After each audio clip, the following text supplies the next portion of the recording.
Gravel garden is now complete. Finally got there. Put down the top dressing.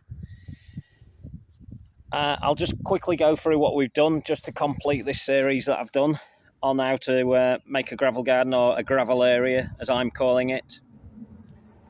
The other day I got the sort of 40mm gravel and the pea gravel.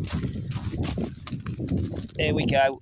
So there you go, you can see the different types of gravel in there. Now it's a good idea to do this if you can, and don't forget, while we're on the subject, make sure you've got the hardcore underneath. It's very important, and underneath the hardcore, the membrane, you must do that. Don't think you can get away without doing that. You can't.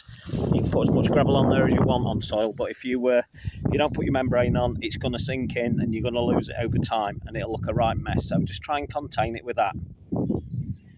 It's completely covered now, as you can see. Got there with it.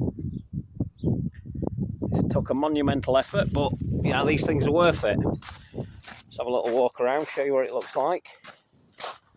So again, we're looking at it from the pergola. There's the pergola above my head. Oh, by the way, while we're at it, while we're talking about the pergola, there you go. Little collared dove there. Decided to make a nest. Compliment indeed, I think, having that there. We'll not disturb it too much. So we've got a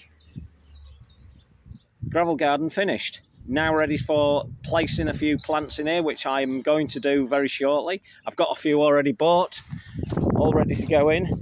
But this completes what we've been going on about. Show you more of it from up here. Here we go. So this is another seating area that I've been meaning to complete for a long time. I've simply put the pea gravel on this area because it's not going to have a lot of heavy traffic on it, and it should be good enough for it. So now you can see it defines what's going on.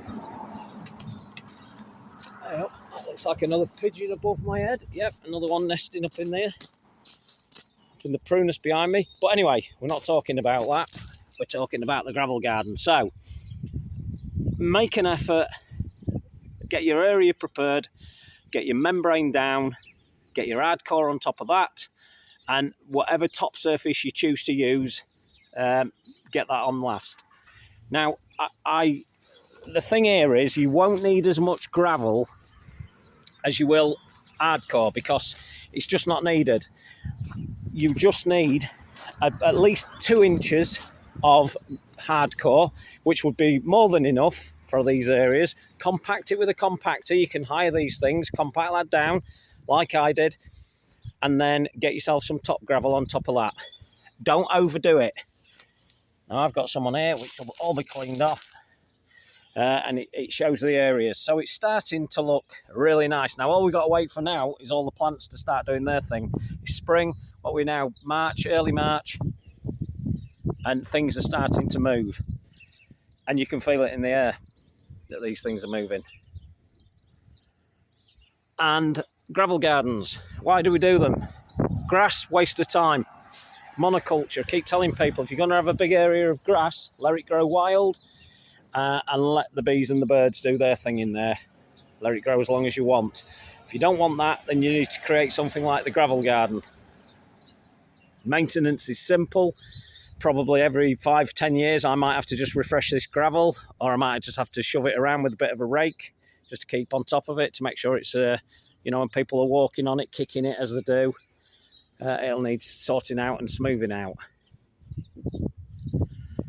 So let's show you I'll show you back again from this side just so you get an idea.